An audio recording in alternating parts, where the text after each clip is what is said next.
uh, head a jump start for the home team.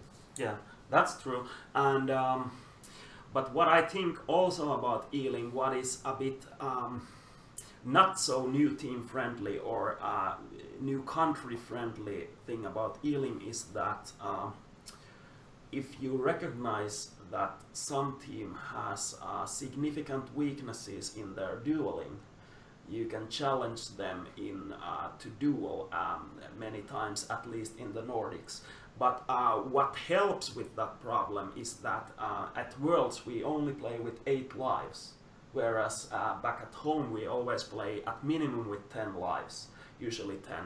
So with 8 lives, the investment into duel is much more costly if you fail. Yeah, and again, with 3 teams in the arena, I think to push on one team, like duel one team out, is gonna be really costly, because not only are you gonna be spending lives in the duel, but also you're gonna give like sort of a free pass for the third team to bring up their like line and shoot the 2 teams in the back while they're dueling, sniping them from far away and keeping their lives. So yeah, I like the format at Worlds in that way, that it's gonna be hard to succeed in just dueling. Yeah. And that's gonna give maybe a broader base also for the newer teams, and it's gonna feel maybe more safe for them in the beginning. But we'll see. It has also a lot to do with the arena. Do you have like a place for 3 teams to start like sort of in peace, that you don't have to be close to another?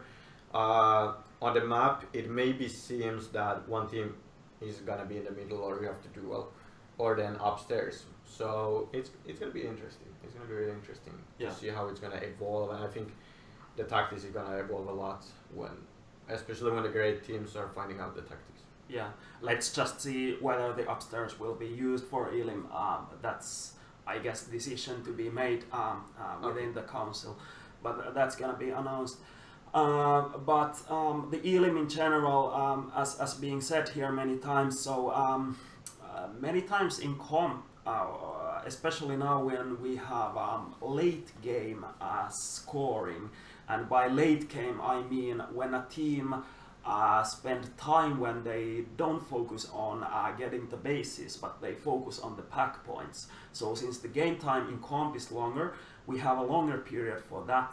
And when I notice what is the difference, what was, for example, the difference between my team and your team in Gothenburg, why we lost so heavily with the scoring, is that our 5-man formations, while we were scoring, weren't so great as yours. We were doing sometimes good job individually, but it's the 5-player chain that can make the scoring easy for every one of those 5 players. And I think Elim is a good way to practice those chains between a duo and 5 players. Yeah, that's exactly right, and I think also what elimination regarding that brings up is the discipline within a team. How disciplined the team is, like do you have one player who breaks the rank and he goes alone somewhere? We have a lot of history of that. I'm not gonna name that player, but I think if he's on the stream he will know who we talk about. Yeah. But you know, breaks the rank, goes into too much brawling, and then the rest of the team kind of have to push with him, because otherwise you're gonna get outnumbered. He's getting outnumbered 1-5, and after that you're gonna get outnumbered 5-4. Yeah. So elimination is really highly a team effort, I think, and that's why we value it so high here, and the Swedes do, because you really have to be disciplined. The 5 players have to move as one, and you have to have the tactic. You have to have like a clear knowledge what to do if someone comes in the back. If one player sneaks behind you, do you drop like 1 or 5 players to get him, or what do you do? But it has to be clear, and everyone has to play their part. You cannot have someone running around and breaking the ranks. So if you want to send one player, please send it to Legacy, so you'll get a friend, and the friend is called me. So I like that challenge. But really talking about the Elim, one thing that is really special for Elim, it's called life management, and you may have to make sure you don't have, for example, 2 or 3 players losing all their lives when the 2 are too passive. And what I many times see, what is the difference between really strong Elim teams and medium level Elim teams, is that in medium level teams, the players with weak lives are communicating that, hey, we are having low lives, so please come further so that we don't lose the line, we don't become too condensed, and we can switch. What with the experienced teams, usually it's the 2 players or the more passive players that automatically come to the front, and it's also not signaling so strongly to the opponents what is happening. And what I see many times happening with your team, since you have a so big reputation, is that if you really like fuck up a beginning, you always try to look strong so that the others wouldn't know what's the situation, and it many times really works in Elim. When you never look like you are in trouble, the others who are maybe have played the beginning in a different part might believe so, and they never come. Yeah, that's a point, and also like, well, a famous Finnish person said it before me, but this game is really like a momentum game, really like elimination. If you show weakness, it's gonna be really easy for your opponents to read it and focus on that. So if we know that you have 1 life left, of course we're gonna try to get you out and then outnumber the rest of the team. But then if we think that you have 8 lives left, we're not gonna challenge you as hard probably. So yeah, you're right. It's a lot about like a little poker game. How do you show what you have? Like, do you show that you're strong or weak? Because you can also show that you're weak in order to bait the people to come. Because usually when you come, if you attack on someone, you will lose 1 life or 2 lives moving into them. So you can do that as well. So elimination is a good game of chess between three teams, or as in Nordics, I love in Gothenburg when we play, I think 9 teams in the arena at the same time. I love that. It's really crazy, and it's one of my favorite tournaments like to date. So I also enjoyed that, but I also recognize like those kind of events can be. They are usually like the stronger teams always think it was fun because in the beginning they don't have to worry so much. But it's not always the case with the weaker teams if they find no silence, and they always get sandwiched. So maybe the 2 first games, I don't know about that, but just a point to also bring out that our opinion is not always as close as the medium or general opinion even. But maybe switching the topic a bit to a broader thing, so individual skill versus tactical excellence, and when we talked a bit about the national differences, I said that Australians have a high focus on tactics and high belief. It's like, I feel like it's almost their religion that almost everything can be solved with tactic, and it's really significant in the European discussion. Players like Moomin and Feidakin talk a lot about tactics, because that's really what makes the difference between many of the elite teams.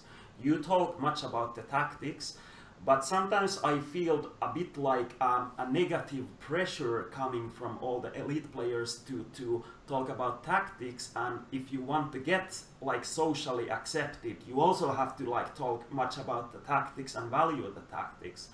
But what I tend to teach for the many new upcoming teams is that it's not the same things that make the difference for elite teams and the upcoming teams. The upcoming teams usually play on the challenge that who have 5 players of good individual skills and who only have 3. And the 5 individuals can expose the 2 weaker players of the other team. And I feel like if we skip the elite teams, the individual skill has a bit more of significance than many of us would like to talk about?